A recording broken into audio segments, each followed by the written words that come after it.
শূন্যস্থান পূরণ করো। এফ এক্স সমান 9x square minus 9x minus 28 হলে এফ অফ -1 এর মান কত হবে? তো সিম্পল খুবই, এফ এক্স সমান 9x square minus 9x minus 28। কী করবো, এখানে এফ অফ -1 বলেছে, এক্সের পরিবর্তে -1 বসিয়ে দেবো। এক্স সমান -1 বসিয়ে পাই।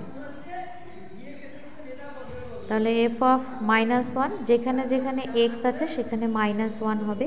দেখো -1 স্কোয়ার হবে, এক্স স্কোয়ার ছিল, -9 into -1 minus 28, 9 into -1 square 1 minus মাইনাসে প্লাস 9 মাইনাস 28, তাহলে 9 প্লাস 9 মাইনাস 28, তাহলে 18 মাইনাস 28 মাইনাস 10।